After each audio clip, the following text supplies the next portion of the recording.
The happiest day of my life became the day I realized I had never truly had a family. I still remember standing in my graduation gown, holding my diploma so tightly that my hands were shaking. 4 years of sleepless nights, part-time jobs, and endless studying had finally paid off. I had graduated with honors. I smiled as my classmates hugged their parents. Their families looked so proud. Their moms cried happy tears. Their dads kept taking photos.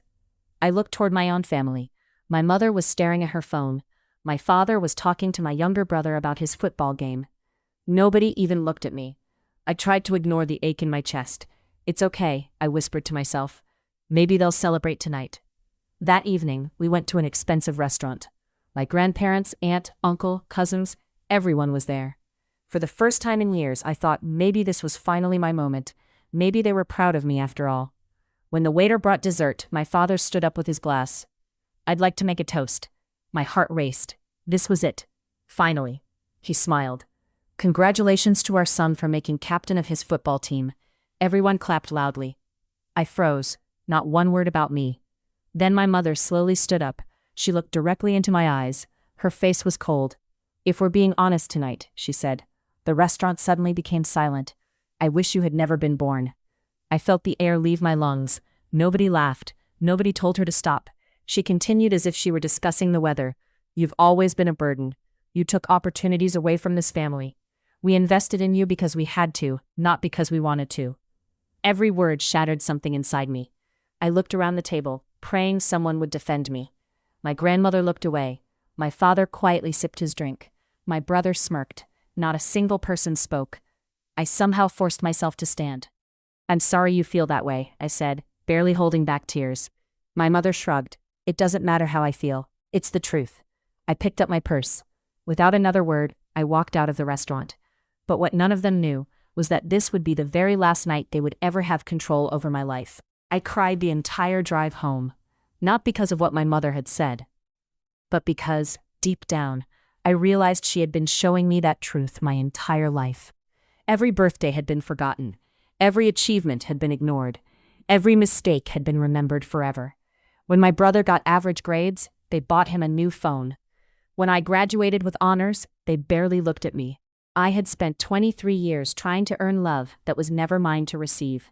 That night, I packed everything I owned into 2 suitcases. I didn't leave a note. I didn't send a message.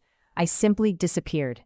The next morning, I accepted a job offer in another city. It wasn't glamorous. It was a small marketing company, but it gave me something I had never truly experienced: peace. For the first few months, my family didn't even notice I was gone. Not one phone call, not one text, not one birthday message. At first, that silence hurt. Then it became freedom. I worked harder than I ever had before. I stayed late. I learned new skills. I volunteered for difficult projects. Within 3 years, I had been promoted twice. By my 5th year, I had started my own consulting company. Clients trusted me. Employees respected me. For the first time in my life, people saw my worth. Then one afternoon, my phone rang. It was my father. I almost didn't answer. When I finally picked up, his voice sounded strangely soft. "Your mother isn't feeling well." I stayed quiet. Then he added, "We need your help." Not, "How have you been?" Not, "We're proud of you." Just, "We need you." I politely declined. "I hope she recovers." Then I hung up. A week later, my aunt called. She explained everything. My father's business had collapsed. My brother had accumulated enormous debt. The family home had been sold. My parents had discovered through relatives that my company had become very successful. Suddenly, the daughter they never wanted had become their only hope. My mother began sending messages every day. "We're family. Families forgive. You owe us." That last message made me laugh for the first time in years. Owe them? The people who told me I should never have existed? But what I didn't know was that they were about to discover the biggest secret I had kept from them. A month later, I received an invitation. My extended family was organizing another dinner. The reason? To reunite the family. I knew exactly what that meant. They expected me to arrive with forgiveness and a check. I decided to go, not because I missed them, but because I finally wanted closure. When I walked into the restaurant, every conversation stopped. The same restaurant, the same private room, the same table. Only this time, I wasn't the broken girl who had walked out crying. I was confident, peaceful, successful. My mother immediately stood. "Oh, sweetheart, we've missed you." The warmth in her voice felt unfamiliar, almost rehearsed. Dinner began. Small talk filled the room. Everyone acted as though nothing had ever happened. Then my father cleared his throat. "We've all made mistakes." My aunt nodded. Family should support each other. Finally, my mother reached across the table. "We were hoping you could help us financially." There it was, exactly what I expected. I smiled gently. Then I stood. "Do you remember what happened at my graduation dinner?" The room became silent. Nobody answered. I continued. "You told me you wished I'd never been born." My mother's face turned pale. "You said I was a burden. You said you only supported me because you had to." Tears filled her eyes. "I didn't mean," I raised my hand. "No, please don't rewrite history." Then I placed an envelope on the table.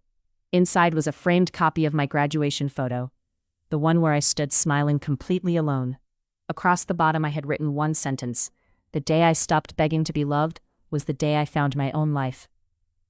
"I didn't come here to embarrass anyone," I said quietly. "I came to tell you that I forgive you." Everyone looked relieved. Then I continued. "But forgiveness doesn't erase consequences. I won't be funding your lives. I won't become the daughter you suddenly discovered. I've already built the family I always dreamed of." I told them about my closest friends, my mentor, my employees, the people who celebrated my successes without asking for anything in return. "They chose me," I said. "And that's what family really is." I wished them well. Then I walked out of the restaurant. This time, nobody tried to stop me. As I stepped outside, I realized something. The greatest revenge isn't making people suffer. It's becoming so happy, so successful, and so peaceful that their cruelty no longer has power over you. For years, I believed I wasn't wanted. Now I understand the truth. I simply wasn't wanted by the people who couldn't recognize my value. And that's okay. Because sometimes, losing the wrong family is exactly how you find the right life.